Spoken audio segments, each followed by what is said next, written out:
तो क्या हाल चाल स्टूडेंट। स्वागत है आप सभी का हमारे यूट्यूब चैनल में। स्टूडेंट आज हम डिस्कस करने जा रहे हैं सभी चैप्टर्स के जितने भी इंपॉर्टेंट क्वेश्चन है, प्रीवियस ईयर क्वेश्चन है, जो क्वेश्चन बार बार आते हैं, मतलब कि मोस्ट रिपीटेड क्वेश्चन, वो आपसे आज डिस्कस करेंगे। तो आज हमने आपके लिए क्या लेके आए हैं, तो आज आपके लिए लेके आए हैं सभी चैप्टर्स के important question, previous year question और रिपीटेड क्वेश्चन। ठीक है, ये जितने भी क्वेश्चन है सभी आपके चैप्टर्स के लिए बहुत ही ज़्यादा इंपॉर्टेंट है मैथ एग्जाम के लिए, क्योंकि यहाँ से क्वेश्चन हर साल आता है और जो रिपीटेड क्वेश्चन है, जो 2019 से 2025 तक क्वेश्चन आए हुए हैं, सिर्फ उन्हीं को यहाँ पे इंक्लूड किया गया है। तो आपको किसी भी चैप्टर को, किसी भी क्वेश्चन को मिस नहीं करना है। और जब ये क्वेश्चन मैं आपको बता दूंगा तो इसके बाद इसके सॉल्यूशन पर बेस्ड वीडियोस आपके लिए आएंगी, तो उनको भी आपको बिल्कुल देखना है, कोई भी वीडियो मिस नहीं करना है। चलिए स्टार्ट करते हैं।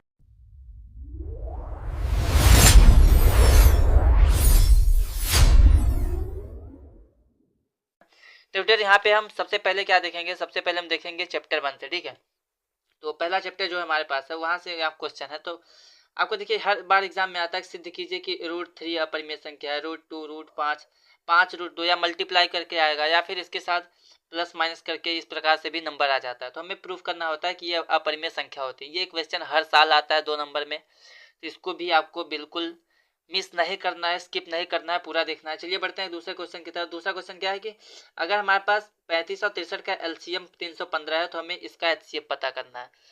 तो यहाँ पे इसको भी आपको ध्यान देना है। ठीक है, उसके बाद क्या है हमारे पास तीसरा क्वेश्चन है कि 65 और 117 का एचसीएफ अगर 65 m माइनस 117 के रूप का है, तो हमें m की वैल्यू पता करनी है, m का मान ज्ञात कीजिए। ठीक है, उसके बाद है यूक्लिड विभाजन एल्गोरिथम के प्रयोग से हमारे पास 144 और 90 का एचसीएफ पता करना है। तो ये चैप्टर 1 से सिर्फ इतने ही 3 टाइप्स के 4 टाइप्स के क्वेश्चन आ सकते हैं, बस इसके बाहर कोई भी क्वेश्चन नहीं आएगा। यहाँ पे देखिए कौन से फॉर्मूले यूज होंगे, मैंने उसको भी आपके लिए लिख दिया है। तो देखिए अधिकतम संख्या जब भी पूछेगा तो हमें एचसीएफ निकालना होगा, और जब भी न्यूनतम संख्या पूछेगा तो हमें एलसीएम निकालना होगा। ठीक है, ए बराबर बी क्यू प्लस आर जो होता है, ये हमारे पास होता है यूक्लिड विभाजन एल्गोरिथम। इसमें हमारे पास भाज्य होता है, ये भाज्य है। ठीक है, ये भाजक है, ये भागफल है, ये शेषफल है। तो इस तरीके से होता है।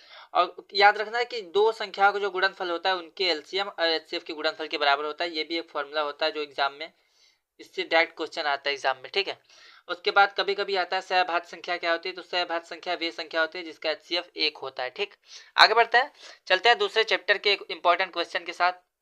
तो इसमें क्या आता है कि आपके लिए कोई भी आपके पास बहुपद दिया रहेगा, जैसे हमारे पास यहाँ पे एक बहुपद है x square plus 7x plus 10। ठीक है, इसका हमें शून्यक ज्ञात करने के लिए आता है, उसके बाद शून्यकों तथा गुणांकों के बीच संबंध की सत्यता की जांच करने के लिए 4 नंबर का क्वेश्चन होता है, तो इसको भी आपको तैयार कर लेना है। चलिए बढ़ते हैं आगे अगले क्वेश्चन की तरफ। तो होता क्या है कि इसका उल्टा भी एग्जाम में पूछ लेता है कभी कभी, जैसे कि हमें बहुपद ज्ञात कीजिए। ठीक है, बहुपद बनाना है अगर हमारे पास शून्य का योगफल √2 हो और गुणनफल -3/2। ठीक है, तो योगफल और गुणनफल दिया रहेगा आपके पास, और आपको क्या करना है, बहुपद बनाना है। ठीक, ये क्वेश्चन भी आ जाता है।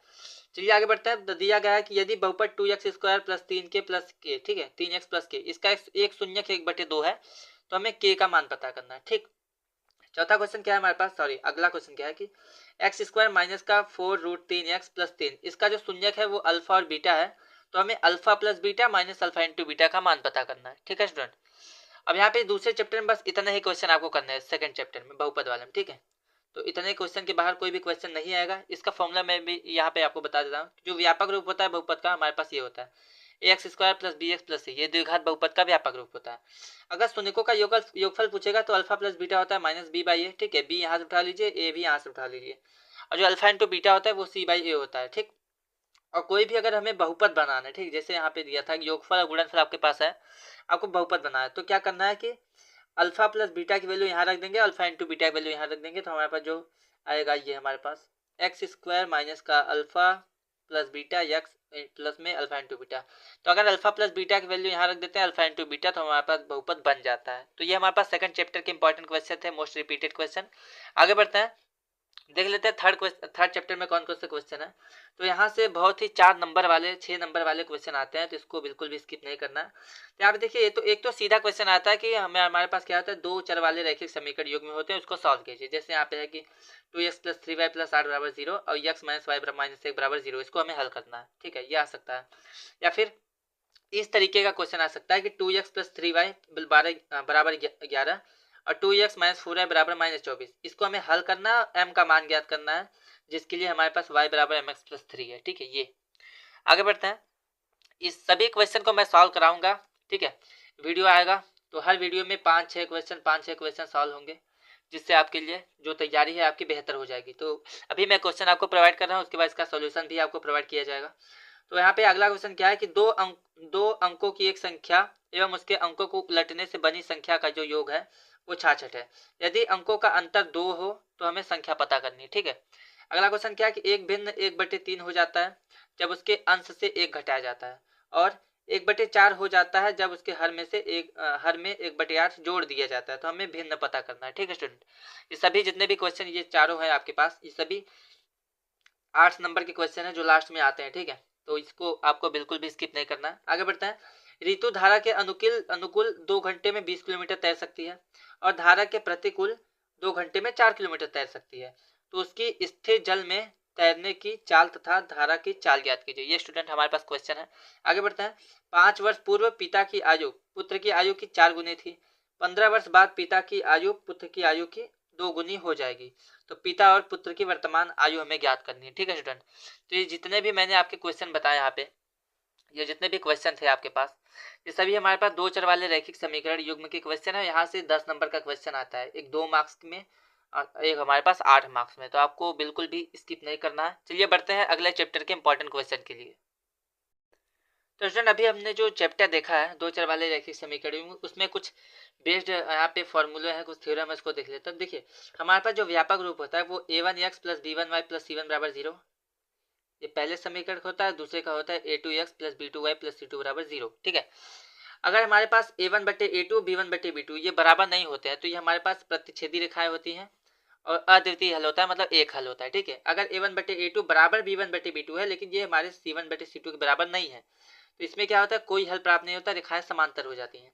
अगर a1/a2 बराबर है b1/b2 के और ये बराबर है c1/c2 के, तो हमारे पास अनेक हल होते हैं और रेखाएं क्या होती है, संपाती होती हैं। संपाती मतलब एक के ऊपर एक आ जाता है। ठीक है, और देखिए जहां भी हमें आंसर मिल जाता है वहां भी हम कहते हैं संगत है, मतलब कि पहले वाले में संगत होगा क्योंकि एक हल मिल रहा है, दूसरे वाले में अनेक हल, ये भी संगत होगा। लेकिन ये जो हमारे पास है कोई हल नहीं, ये हमारे पास असंगत होता है। ठीक है, चलिए आगे बढ़ते हैं चौथे क्वेश्चन की तरफ, चौथे चैप्टर के क्वेश्चन की तरफ, जिसका नाम है हमारे पास द्विघात समीकरण। तो द्विघात समीकरण में क्या होता है, विविक्तिकर पूछ सकता है आपके पास। तो यहाँ पे एक क्वेश्चन है कि 2x² प्लस 4x प्लस 3, ठीक है, 2x² माइनस 4x प्लस 3 बराबर 0 का विविक्तिकर ज्ञात कीजिए, मूलों की प्रकृति हमें पता करना है। आगे बढ़ते हैं। यदि 3x² minus 12x plus m बराबर 0 है तो मूल, अगर इसके मूल बराबर है तो हमें m का मान पता करना है।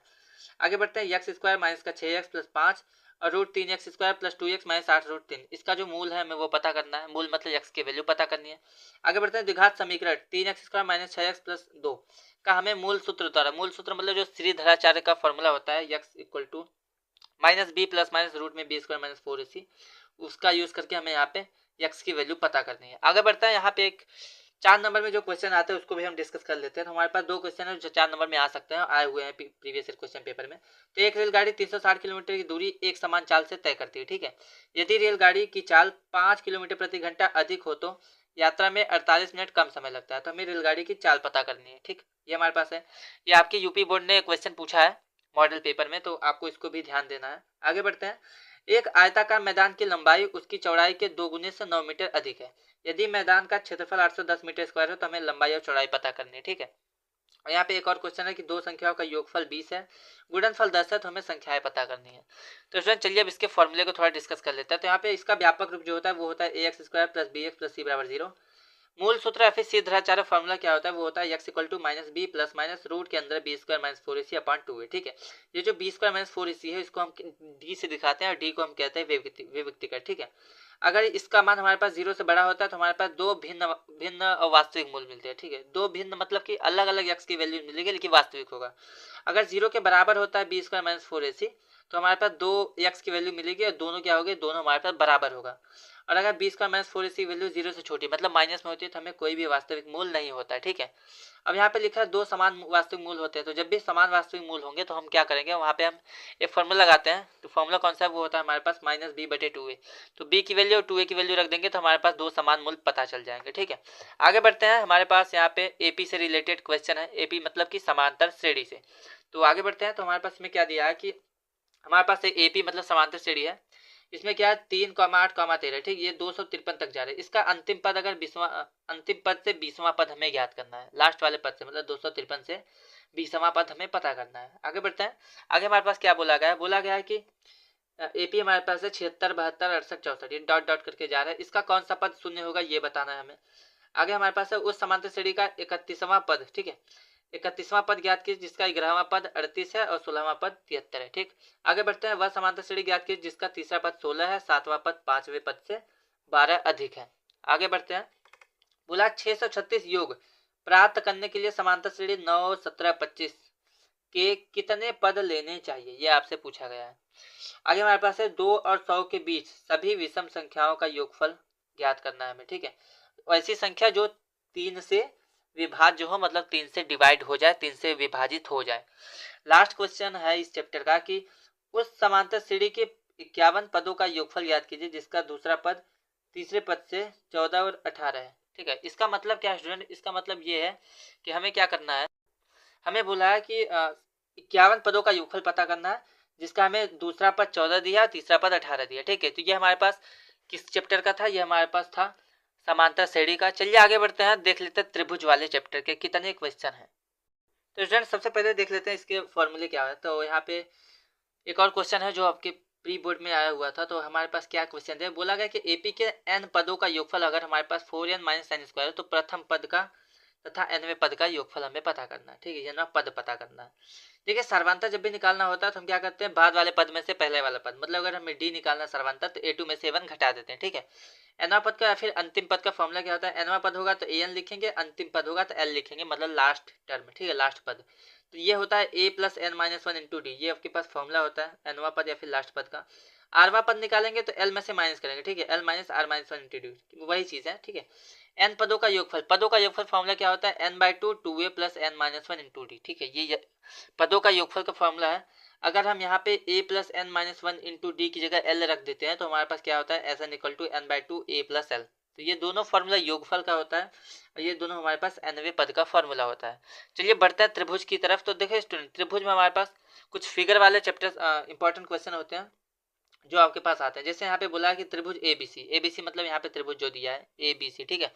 त्रिभुज एबीसी में डीई समांतर बीसी, मतलब ये डीई वाला ये बीसी के समांतर है। तो हमें क्या करना है, हमें बीसी का मान, इसका मान पता करना है। अब देखिए यहाँ पे ए से डी तक 3 मीटर है, डी से बी तक हमारे पास 1.5 मीटर है, सेंटीमीटर। ए से डी तक 3 सेंटीमीटर, डी से बी तक 1.5 सेंटीमीटर, डीई 4 सेंटीमीटर। तो हमें बीसी का मान पता करना है, ठीक है स्टूडेंट। आगे बढ़ते हैं। बोला गया कि एल एम समांतर सीबी, एल एम वाला वो सीबी के समांतर है और एल एन समांतर सी डी, मतलब कि एल एन वाला सी डी के समांतर है। तो हमें सिद्ध क्या करना है, हमें सिद्ध करना है ए एम बटे बी, ए एम बटे ए बी, मतलब कि ए एम बटे ए बी, ठीक है, ए एम बटे ए बी बटे ए एन बटे ए डी, ए एन बटे ए डी, ये सिद्ध करना है। या फिर हम क्या सिद्ध करते हैं, यहाँ पे इसको सिद्ध किए चाहे इसको, जैसे कि ए एम बटे बी एम, मतलब कि ए एम, ठीक है, ए एम बटे बी एम, चाहे इसको सिद्ध कीजिए, या फिर ए एन बटे ए डी, ए एन बटे एन डी, ठीक है। तो चाहे आप इतना अनुपात है इतना सिद्ध कर सकते हैं या फिर पूरा पूरा सिद्ध कर सकते हैं। यहाँ पे दोनों क्वेश्चन एक ही जैसा होंगे, ठीक है, एक ही जैसा होगा। आगे बढ़ते हैं। अभी मैं सभी का आपको लिए सॉल्यूशन भी प्रोवाइड करूंगा, तो आपको बिल्कुल भी टेंशन लेने की कोई ज़रूरत नहीं है। चलिए बढ़ते हैं आगे। तो बोला गया है कि यदि एडी मतलब यहाँ पे ए डी है, ठीक है, तो ये जो एडी है वो बी ए सी को समद्विभाजित में जो कोण ए हमारे पास है इसको समद्विभाजित करता है, मतलब आधा आधा डिवाइड करता है जितना भी कोण है, ठीक है। तो हमें यक्स की वैल्यू पता करनी है। यक्स यहाँ पे दिया है तो ए से बी तक हमारे पास 6 सेंटीमीटर है, ए से सी तक 5 सेंटीमीटर, बी से डी तक 3 सेंटीमीटर। तो हमें यक्स की वैल्यू पता करनी है, ठीक है स्टूडेंट। आगे बढ़ते हैं। इधर बोला है यदि डी ई समांतर ए सी, ठीक है, डी से ई तक ये वाली जो रेखा है डी ई वो हमारे पास ए सी के समांतर है और जो डी एफ समांतर ए ई, मतलब ये जो डी एफ है वो ए ई के समांतर है। तो हमें सिद्ध करना है कि बी एफ बटे एफ ई, मतलब कि बी एफ बटे एफ ई बराबर बी ई बटे ई सी, बी ई बटे ई सी, ठीक है, ये हमें सिद्ध करना है। आगे बढ़ते हैं। आगे हमारे पास क्या है, बोला गया है कि यदि डी ई समांतर ओ क्यू, मतलब डी ई समांतर है ओ क्यू के और डी एफ समांतर ओ आर, डी एफ हमारे पास ओ आर के समांतर है। तो हमें सिद्ध करना है ई एफ समांतर क्यू आर, मतलब ये वाली लाइन इसके समांतर होनी चाहिए, ठीक है, ये हमें सिद्ध करना है। आगे बढ़ता है स्टूडेंट। तो बोला गया कि यदि ए बी समांतर पी क्यू है, मतलब कि ये वाली लाइन इसके समांतर है, ए बी समांतर पी क्यू, और AC समांतर PR मतलब AC समांतर PR के, ठीक है। तो हमें सिद्ध करना है BC समांतर QR मतलब BC वाला QR के समांतर है, ये हमें सिद्ध करना है। आगे बढ़ते हैं स्टूडेंट। तो आगे 2 क्वेश्चन और है त्रिभुज के बस। तो यहाँ पे बोला है यदि OA डॉट OB मतलब कि O से A तक और O से B तक ये इनका गुणनफल जो है वो OC डॉट OD मतलब OC और OD के गुणनफल के बराबर है। तो हमें सिद्ध करना है कि कोण A बराबर C मतलब कि ये वाला कोण इस कोण के बराबर होगा और कोण B बराबर D मतलब कि यहाँ पे ये वाला कोण जो B होगा ये D के बराबर होगा, ठीक है। ये हमें सिद्ध करना है। लास्ट क्वेश्चन त्रिभुज का हमारे पास है। बोला गया है कि 90 सेंटीमीटर लंबाई वाली एक लड़की बल्ब लगे खंभे के आधार से परे, ठीक है। यहाँ पे एक लंबा खंभा है, ठीक है। यहाँ पे एक बल्ब ये लगा हुआ है मान लेते हैं। तो ये हमारे पास कितना लंबा है, वो हमारे पास कितना है, कहा गया, बोला गया कि 90 सेंटीमीटर लड़की है। तो मान लेते हैं ये लड़की हमारे पास 90 सेंटीमीटर है और यह खंबे के पीछे खड़ी हुई है, ठीक है। खंबे की ऊंचाई कितनी है, वो हमारे पास 3.6 मीटर है। तो अगर ये 1.2 मीटर प्रति सेकंड की चाल से चल रही है तो हमें बताना है 4 सेकंड बाद उस लड़की की छाया की लंबाई कितनी होगी। एक बार फिर से डिस्कस कर लेते हैं। तो बोला गया कि 90 सेंटीमीटर लंबाई वाली एक लड़की बल्ब लगे खंबे के आधार से परे मतलब उसके पीछे 1.2 मीटर प्रति सेकंड की चाल से चल रही है। यदि बल्ब भूमि से 3.6 मीटर की ऊंचाई पर है तो 4 सेकंड बाद उस लड़की की छाया की लंबाई ज्ञात कीजिए। यहाँ से बल्ब है, यहाँ पे 9 मीटर लड़की यहाँ पे इधर से इधर दौड़ती हुई जा रही है, ठीक है, 1.2 मीटर प्रति सेकंड की चाल से। तो 4 सेकंड बाद यहाँ पे ये जो हमारे पास बल्ब है ये तो भूमि से 3.6 मीटर दूर पे है और लड़की यहाँ से यहाँ तक जा रही है। तो हमें बताना है इसकी परछाई कितनी लंबी बनेगी, ठीक है, 4 सेकंड बाद। तो ये क्वेश्चन है स्टूडेंट। तो इतने क्वेश्चन त्रिभुज के आए हुए हैं। चलिए अब देख लेते हैं त्रिभुज के जो इंपॉर्टेंट प्रमेय है वो कौन कौन से हैं। तो चलिए स्टूडेंट देख लेते हैं हमारे पास त्रिभुज के जो मोस्ट इंपॉर्टेंट प्रमेय होते हैं उसको देख लेते हैं। तो पहला प्रमेय हमारे पास आता है थेल्स प्रमेय, ठीक है। तो थेल्स प्रमेय क्या कहता है कि यदि किसी त्रिभुज की एक भुजा के समांतर खींची गई सरल रेखाएं अन्य 2 भुजाओं को जिन बिंदु पर प्रतिच्छेद करते हैं तो वे बिंदु भुजाओं को एक समान अनुपात में विभाजित करते हैं। ये हमारे पास पहला थ्योरम होता है, ठीक है, थेल्स प्रमेय। दूसरा इसका विलोम होता है कि जब कोई रेखा किसी त्रिभुज की 2 भुजाओं को समान अनुपात में विभाजित करती है तो वो तीसरी रेखा भुजा के समांतर होती है, ठीक है। तो अगर ये दोनों इंपॉर्टेंट हमारे पास थ्योरम होते हैं, उसके बाद यहाँ पे 2 त्रिभुज को समरूप करने के लिए कौन कौन सी चीजें जरूरी होती है, तो वो होता है पहला होता है एंगल एंगल एंगल मतलब कि तीनों का एंगल इन तीनों एंगल के बराबर मतलब P वाला A के बराबर, Q वाला B के बराबर, R वाला C के बराबर। तो ये हमारे पास समरूप हो जाते हैं। एंगल एंगल मतलब 2 कोण भी बराबर होगा। अगर मान लेते हैं कि P A के बराबर है, Q B के बराबर है, फिर भी हमारे पास ये समरूप हो जाते हैं। अगर साइड एंगल साइड अगर एक 2 साइड हमारे पास बराबर है और एक एंगल मतलब कि P वाला A के बराबर है, Q वाला B के बराबर है और जो PR है वो AC के बराबर हो जाएगा। तो इनके एक भुजा 2 कोण बराबर हो फिर भी हमारे पास समरूप हो जाते हैं। चौथा हमारे पास है साइड साइड साइड मतलब कि ये वाली भुजा, ठीक है, तीनों का अनुपात मतलब कि यहाँ पे PQ बटे AP ये वाला इसका अनुपात और QR बटे BC मतलब QR बटे BC हो जाए और PR बटे AC मतलब PR बटे AC हो जाए मतलब कि इन दोनों का तीनों भुजाओं का अनुपात बराबर हो जाए। तो इस कंडीशन में क्या होता है, इस कंडीशन में हमारे पास त्रिभुज समरूप होता है। याद रखना है जब भी तीनों साइड बराबर होगी तीनों एंगल भी बराबर हो जाते हैं ऑटोमेटिक मतलब PA के बराबर, QB के बराबर, RC के बराबर।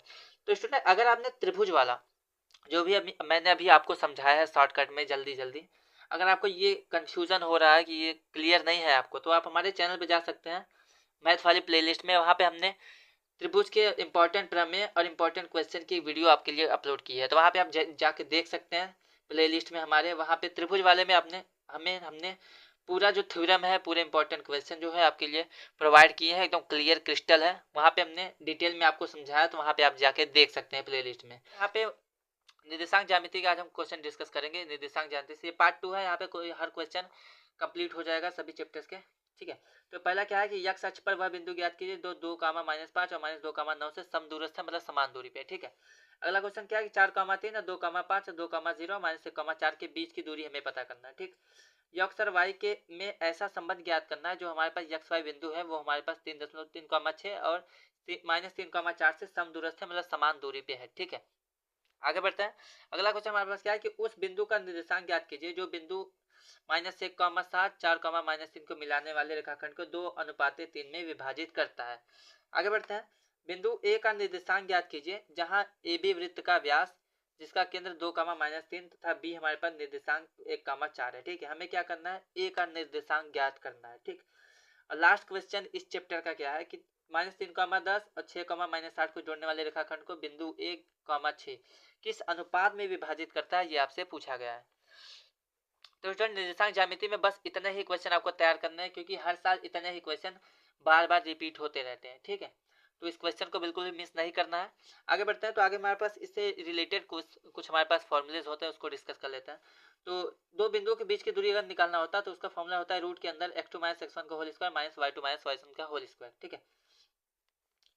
ठीक, यहाँ पे प्लस होता है, ठीक है, सॉरी प्लस होता है यहाँ पे, प्लस x2 माइनस x1 का whole square plus y2 minus y1 का होल स्क्वायर। आगे बढ़ते हैं, मूल बिंदु से अगर दूरी पूछेगा तो वो होता है रूट के अंदर x square plus y square.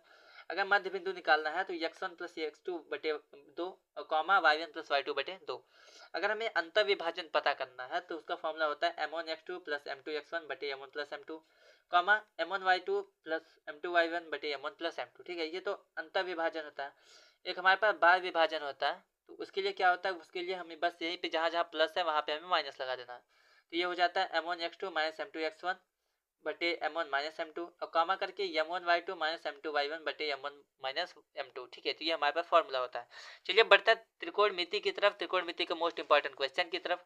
तो इसमें स्टूडेंट ज़्यादा क्वेश्चन नहीं है, बस कुछ गिने चुने क्वेश्चन है जो बार बार आते हैं। जैसे हमारे पास पहला क्वेश्चन क्या है कि tan a प्लस बी बराबर 1 और tan a माइनस बी बराबर 1/√3, ठीक है। तो हमें क्या करना है, a और b का मान ज्ञात करना है, ठीक। अगर हमारे पास cot थीटा बराबर 7/8 है तो हमें 1 प्लस साइन थीटा ब्रैकेट में और फिर ब्रैकेट में 1 माइनस साइन थीटा बटे 1 plus cos theta 1 minus cos theta, ठीक है। 1 plus cos theta 1 minus cos theta, इसकी वैल्यू हमें पता करनी है। आगे दिया कि यदि त्रिभुज पी क्यू आर में पी समकोण है तो पी क्यू, अगर हमारे पास पी क्यू बराबर √3 पी आर बराबर 1 और क्यू आर बराबर 3 है तो हमें sine q cos q tan r sine r की वैल्यू पता करनी है। आगे बढ़ते हैं स्टूडेंट, आगे हमारे पास है cosec theta minus cot theta का होल स्क्वायर बराबर 1 माइनस कॉस थीटा बटे 1 प्लस कॉस थीटा। इसको आपको सिद्ध करना है, प्रूफ करना है। आगे बढ़ते हैं, आगे हमारे पास है कॉस ए बटे 1 प्लस साइन ए प्लस 1 प्लस साइन ए बटे कॉस ए। इसको हमें सिद्ध करना है 2 सेक ए बराबर, ठीक है, 2 सेक ए के बराबर। और लास्ट क्वेश्चन क्या है कि 2 tan square 45 degree plus cos square 30 degree minus sine square 60 degree, इसकी वैल्यू आपको पता करनी है। तो स्टूडेंट त्रिभुज में आपके पास इतने क्वेश्चन होते हैं जो बार बार आते रहते हैं। इसके बाहर कोई भी क्वेश्चन नहीं आएगा। तो अगर पार्ट 1 अगर पार्ट 2, ठीक है, पार्ट 1 पार्ट 2 अगर आप दोनों देख लेते हैं तो उसके बाहर कोई भी क्वेश्चन नहीं आएगा, तो आपको उसको बिल्कुल भी स्किप नहीं करना है। चलिए बढ़ते हैं अगले क्वेश्चन की तरफ। तो चलिए फ्रेंड देख लेते हैं कुछ फॉर्मूले। तो साइन थीटा हमारे पास लंब बटे कट होता है, कॉस थीटा आधार बटे कट, टेन थीटा लंब बटे आधार, साइन थीटा बटे कॉस थीटा हमारे पास टेन थीटा होता है। साइन थीटा क्या होता है, 1 बटे कॉसेक थीटा होता है। कॉस थीटा 1 बटे सेक थीटा, टेन थीटा 1 बटे कॉट थीटा, ठीक है। Sine square theta plus cos square theta 1 होता है। Sec square theta minus tan square theta 1 होता है। 1 plus cot square theta tan square theta के बराबर होता है। अगर यहाँ पे हम चतुर्थांश की बात करें तो sine 90 minus theta cos theta होता है, cos 90 minus theta sine theta होता है, tan 90 minus theta cot theta होता है, cot 90 minus theta tan theta होता है, sec 90 minus theta cosec theta होता है और cosec 90 minus theta sec theta होता है। अब आगे बढ़ते हैं त्रिकोणमिति के अनुप्रयोग के मोस्ट इंपॉर्टेंट क्वेश्चन जो बार बार आता है। यहाँ से 8 नंबर का एक क्वेश्चन पक्का आता है एग्जाम में, तो इसको बिल्कुल भी स्किप नहीं करना है। चलिए देख लेते हैं। अगर आपको ये वीडियो पसंद आया तो चैनल को सब्सक्राइब कर दें, वीडियो को लाइक करते रहें और इसका सॉल्यूशन भी आपके लिए प्रोवाइड करेंगे, तो जुड़े रहे हमारे साथ। तो बोला कि एक पेडेस्टल के शिखर पर 1.6 मीटर ऊंची मूर्ति लगी है, ठीक है। भूमि के एक बिंदु से मूर्ति का उन्नयन कोण जो है 60 डिग्री है। उसी बिंदु से पेडेस्टल के शिखर का उन्नयन कोण जो है हमारे पास 45 डिग्री है। तो हमें पेडेस्टल की ऊंचाई पता करनी है, ठीक है। अगला क्वेश्चन क्या है कि 7 मीटर ऊंचे भवन के शिखर से एक टावर के शिखर का उन्नयन कोण 60 डिग्री है और इसके पाद का अवनमन कोण 45 डिग्री है। तो टावर की हमें ऊंचाई पता करनी है, ठीक है। सड़क के एक ओर स्थित एक मकान के सड़क से दूसरी ओर स्थित मीनार के शिखर से मकान की छत और आधार के अवनमन कोण 45 डिग्री और 60 डिग्री है। यदि मकान की ऊंचाई 10 मीटर है तो मीनार की ऊंचाई हमें पता करनी है, ठीक है।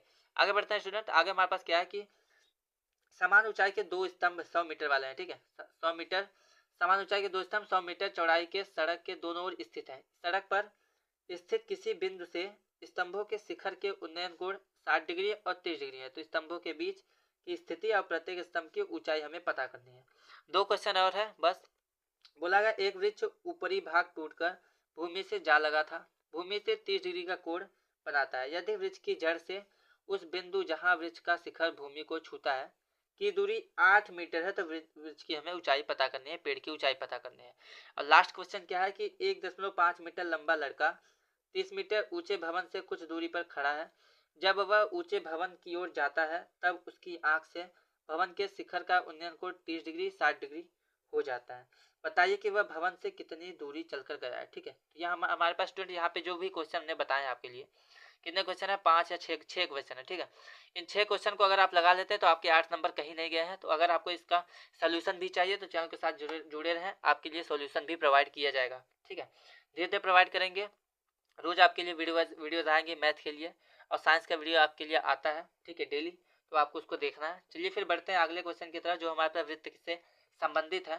तो स्टूडेंट यहाँ पे वृत्त से संबंधित कुछ हमारे पास यहाँ पे प्रमेय होते हैं, उसको देख लेते हैं। तो पहला प्रमेय क्या होता है कि वृत्त की स्पर्श रेखा बिंदु से जाने वाली रेखा पर क्या होता है, लंब होता है, ठीक है। दूसरा क्या हमारे पास, बाह्य बिंदु से किसी वृत्त पर खींची गई दोनों स्पर्शों रेखाओं की लंबाइयां जो होती है वो समान होती है, ठीक। अगर 2 स्पर्श रेखाएं खींचेंगे तो हमारे पास समान होगी। तीसरा हमारे पास वृत्त के अंदर स्थित किसी बिंदु से जाने वाली वृत्त पर कोई रेखा स्पर्श नहीं होती है। इसका मतलब क्या है कि अगर वृत्त के अंदर से कोई भी अंदर के बिंदु से कोई भी रेखा जाती है तो वृत्त पर स्पर्श नहीं करती, ठीक है।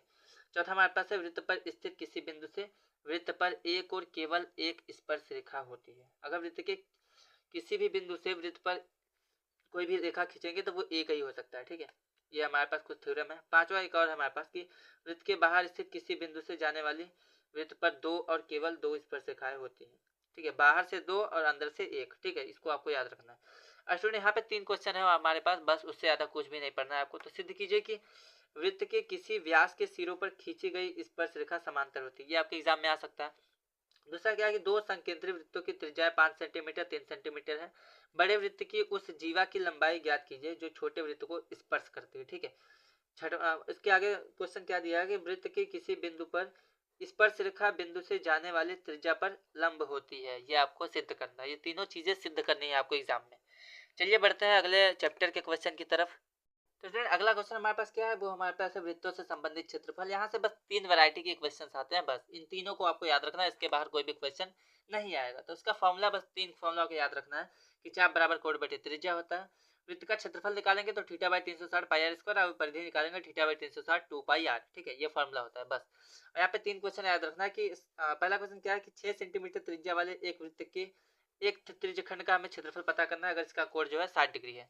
दूसरा क्वेश्चन हमारे पास क्या है कि 10 सेंटीमीटर त्रिज्या वाले वृत्त की जीवा ए बी वृत्त के केंद्र पर समकोण बनाती है। तो दीर्घ वृत्तखंड और लघु वृत्तखंड का हमें क्षेत्रफल पता करना है। और ये इसके बाद क्वेश्चन क्या है तीसरा वाला हमारे पास कि 15 मीटर ऊंचे भुजा वाले एक वर्गाकार खेत के मैदान के एक कोने पर लगे खूंटे से एक घोड़ा 5 मीटर लंबी रस्सी से बांध दिया गया है।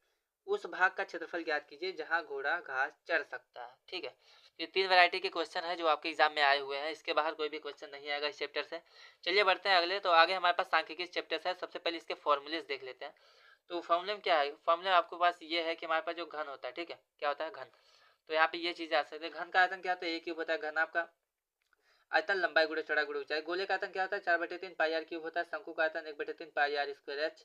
बेलन का आयतन पाई आर स्क्वायर एच, ठीक है। उसके बाद क्या हमारे पास घन का क्षेत्रफल 6a स्क्वायर। घनाभ का क्षेत्रफल क्या होता है 2 ब्रैकेट में LB plus BH plus HL होता है। गोले का क्षेत्रफल 4 पाई आर स्क्वायर। बेलन का संपूर्ण पृष्ठीय क्षेत्रफल क्या होता है 2 पाई आर ब्रैकेट में R प्लस H। शंकु का वक्र पृष्ठीय क्षेत्रफल क्या होता है पाई आर एल होता है। शंकु का संपूर्ण पृष्ठीय क्षेत्रफल पाई आर एल प्लस आर, ठीक है। गोले का वक्र पृष्ठीय क्षेत्रफल क्या होता है 2 पाई आर स्क्वायर। और अर्ध गोले का क्या होता है हमारे पास 3 पाई आर स्क्वायर, ठीक है। सॉरी, यहाँ पे अर्ध गोले का वक्र पृष्ठीय क्षेत्रफल 2 पाई आर स्क्वायर और अर्ध गोले का संपूर्ण होता है हमारे पास 3 पाई आर स्क्वायर, ठीक। आगे बढ़ता है, इसके मोस्ट इंपॉर्टेंट क्वेश्चन देख लेते हैं। तो 4-5 क्वेश्चन है बस, इसके बाहर कोई भी क्वेश्चन इसका नहीं आएगा। तो चलिए देख लेते हैं। तो स्टूडेंट क्वेश्चन क्या है हमारे पास कि 2 घनों जिसमें से प्रत्येक का आयतन कितना है 343 सेंटीमीटर क्यूब है, इसको इसके फलकों को मिलाकर एक ठोस बनाया जाता है। तो इससे जो घन नाप बना है उसका हमें पृष्ठीय क्षेत्रफल पता करना है। आगे बढ़ते हैं। लकड़ी के एक ठोस बेलन के प्रत्येक सिरे पर एक अर्धगोला खोदकर निकालते हुए एक वस्तु बनाई गई है। यदि बेलन की ऊंचाई 10 सेंटीमीटर, आधार की त्रिज्या 3.5 सेंटीमीटर है तो हमें वस्तु की संपूर्ण पृष्ठीय क्षेत्रफल ज्ञात करना है, ठीक। आगे बढ़ते हैं। एक खिलौना 3.5 सेंटीमीटर वाले एक शंकु के आकार का है जो उसी त्रिज्या वाले अर्धगोले पर अध्यारोपित है। इस खिलौने की कुल ऊंचाई 15.5 सेंटीमीटर। तो इस खिलौने का संपूर्ण पृष्ठीय क्षेत्रफल ज्ञात करना है। सभी क्वेश्चन के हम वीडियोस आपके लिए प्रोवाइड करेंगे, तो चैनल से बने रहें। चलिए आगे बढ़ते हैं। ऊंचाई 220 सेंटीमीटर के आधार का व्यास 24 सेंटीमीटर वाले एक बेलन जिस पर 60 सेंटीमीटर और ठीक है, जिस पर ऊंचाई 60 सेंटीमीटर और त्रिज्या 8 सेंटीमीटर वाला एक अन्य बेलन आरोपित है। लोहे का एक स्तंभ बना है, ठीक है। इस स्तंभ का द्रव्यमान जो है ज्ञात करना है हमें। अगर 1 सेंटीमीटर क्यूब का जो भार है वो 8 ग्राम होता है, ठीक। लास्ट क्वेश्चन क्या है कि एक ठोस एक अर्धगोले पर खड़ा है, एक शंकु के आकार का है, ठीक है, जिसकी त्रिज्या 2 सेंटीमीटर, शंकु की तिर्यक ऊंचाई 2√2 सेंटीमीटर। तो हमें ठोस का आयतन ज्ञात करना है। तो इस चैप्टर से स्टूडेंट इतने ही क्वेश्चन आपको पढ़ना है। चलिए बढ़ते हैं अगले चैप्टर की तरफ। स्टूडेंट अगला चैप्टर जो हमारे पास है वो हमारे पास सांख्यिकी से है। तो अगर आपको वीडियो पसंद आ रहा है तो लाइक करते रहें। स्टूडेंट यहाँ पे हमें क्या बोला है, यहाँ पे हमें इसका समांतर माध्य अगर 25 होता है तो हमारे पास f का मान पता करना है, आपके पास प्राप्तांक है, विद्यार्थियों की संख्या है। आगे बढ़ते हैं। बोला गया कि 35 नगरों की साक्षरता दर दर्शाई गई है। यहाँ पे हमें साक्षरता दर का माध्य पता करना है। यहाँ पे साक्षरता दर है, यहाँ पे नगरों की संख्या है, ठीक है। आगे बढ़ते हैं। बोला है कि बारंबारता सारणी का माध्य पता करना है, अगर वर्ग अंतराल इतना है, बारंबारता इतनी है, ठीक। आगे बढ़ते हैं। बोला है कि दिए गए बारंबारता का माध्य अगर 28.5 है तो हमें x और y का मान पता करना है। यहाँ पे वर्ग अंतराल है, ये बारंबारता है, तो जो x और y है इसके वैल्यू हमें पता करनी है। और यहाँ पे स्टूडेंट एक 2 नंबर का क्वेश्चन हर बार आता है कि यदि बहुलक का माध्य हमें क्रमशः, ठीक है, माध्य बहुलक हमारे पास 45 है और माध्य ये 27 है, तो हमें इसकी माध्य का पता करनी है। और यदि माध्य और माध्य क्रमशः, माध्य आपके पास इतना है और माध्य ये है, ठीक है, माध्य कितना है 26.1, माध्य हमारे पास 25.8 है, तो इसका बहुलक हमें पता करना है। आगे बढ़ते हैं। आगे हमारे पास है कि विद्यार्थियों के एक समूह द्वारा एक मोहल्ले के 20 परिवार पर किए गए सर्वेक्षण के परिणाम स्वरूप निम्नलिखित आंकड़े हैं, इन आंकड़ों का बहुलक हमें पता करना है। तो परिवार की देखिए यहाँ पे हमारे पास परिवार की माप दी गई है, ठीक है, वर्ग अंतराल दिया है, परिवार की संख्या है, तो हमें इसका क्या करना है, हमें इसका बहुलक पता करना है। अब आ जाता है प्रायिकता वाले चैप्टर पे। तो यहाँ पे स्टूडेंट प्रायिकता वाले चैप्टर में क्या है, हमारे पास बोला गया है कि अच्छी प्रकार से फेंटी गई 52 पत्तों की एक गड्डी में से एक पत्ता निकाला जाता है। तो हमें किसकी प्रायिकता पता करनी है, इक्का होगा और इक्का नहीं होगा। तो इक्का होने की प्रायिकता पता करनी है और इक्का नहीं होने की प्रायिकता पता करनी है, ठीक है।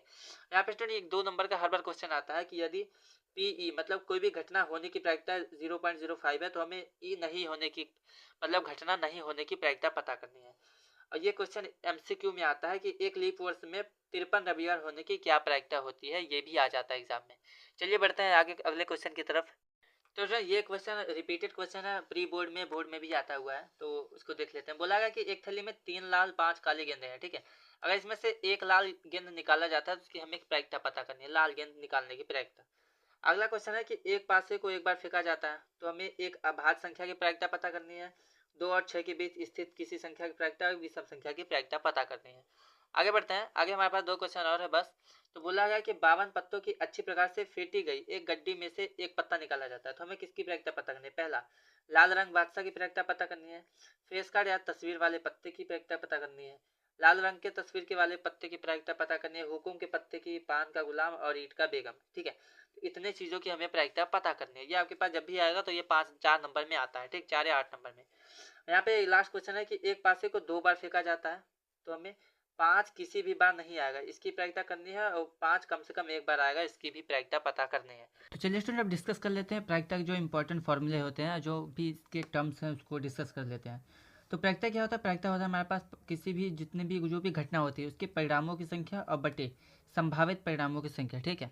मतलब कि अगर हम एक सिक्का उछालते हैं तो हेड आने की प्रायिकता और टेल आने की प्रायिकता इस तरीके से। तो जितने भी संभावनाएं होती हैं टोटल संभावना हमेशा नीचे होती है और जितना आता है जो हमें चीज़ें चाहिए वो परिणाम की संख्या ऊपर होती है, ठीक है। तो इसको हम कहते हैं प्रायिकता। अब याद रखना है किसी भी घटना के होने की और किसी घटना के न होने की दोनों की प्रायिकता अगर जोड़ दे तो हमारे पास एक होता है, ठीक है। और प्रायिकता याद रखना है कोई भी जो घटना होती है घटना की प्रायिकता वो हमेशा 0 के बराबर या 0 से बड़ी होती है और हमेशा 1 से छोटी या फिर 1 के बराबर, मतलब 0-1 के बीच में होता है, ठीक है। आगे देखते हैं। आगे हमारे पास किसी भी पासे के अंदर 6 फलक होते हैं, ठीक है, 6 फलक। और विपरीत फलकों का जो योग होता है वो 7 होता है। मतलब कि अगर एक तरफ 5 है दूसरी तरफ क्या होगा, तो दूसरी तरफ 2 होगा, तभी हमारे पास 7 आएगा। तो विपरीत फलकों का योग 7 होता है। अब याद रखना ताश की जो गड्डी होती है उसमें 52 पत्ते होते हैं, ठीक है। और उसमें 52 पत्ते 4 भागों में बटे होते हैं, 13 13 13 13 करके, ठीक है। इन 13 के अंदर हमारे पास एक पान होता है, एक ईंट होता है, एक चिड़ी का पत्ता और एक हुकुम का पत्ता होता है, ठीक है। और सभी 13 होते हैं, ठीक। 4 इक्के होते हैं क्योंकि चारों में एक एक इक्का होता है, 4 इक्के होते हैं। और याद रखना फेस कार्ड क्या होता है, फेस कार्ड जिसमें चित्र बना होता है तस्वीर वाला पत्ता, ठीक है। तो वो गुलाम का होता है, बेगम का होता है, बादशाह का होता है, ये 3 होते हैं, ठीक। आगे बढ़ते हैं सांख्यिकी वाली तरफ। तो याद रखना है कि माध्यक का जो फॉर्मूला होता है माध्य का वो होता है सिग्मा समेसन FI/XI बटे FI, ठीक है। बहुलक बराबर उसके बाद हमारे पास बहुलक का फॉर्मूला क्या होता है 3 गुणे माध्यक माइनस 2 गुणे माध्य, ठीक है। और बहुलक का फॉर्मूला क्या होता है L plus F1 minus F0 बटे 2F1 minus F0 minus F2 और ब्रैकेट में बंद करके इंटू में H, ठीक है। अब माध्यक या फिर मध्यिका का फॉर्मूला क्या होता है, L1 प्लस ब्रैकेट में L2 माइनस L1 बटे एफ, और फिर ब्रैकेट में n/2 माइनस का कैपिटल एफ। तो ये हमारे पास फॉर्मूला होता है माध्य माध्यिका बहुलक का। तो स्टूडेंट फॉर्मूला तो आप सभी पढ़ लेंगे, यहाँ पे हमने बस रिवीजन के तौर पे देखा है। तो यहाँ पे हमारे पास जो पार्ट 2 था मोस्ट इंपॉर्टेंट क्वेश्चन मैथ का, वो कंप्लीट होता है। तो इसका वीडियो सॉल्यूशन आएगा धीरे धीरे आपके पास, तो चैनल को सब्सक्राइब कर दे। अगर आपने पार्ट 1 नहीं देखा तो पार्ट 1 ज़रूर देखें। पार्ट 1 से हम स्टार्ट करेंगे क्वेश्चन को सॉल्व करना, पार्ट 2 तक जाएंगे, और इसके बाहर कोई भी क्वेश्चन आपके बोर्ड एग्जाम में नहीं आएगा।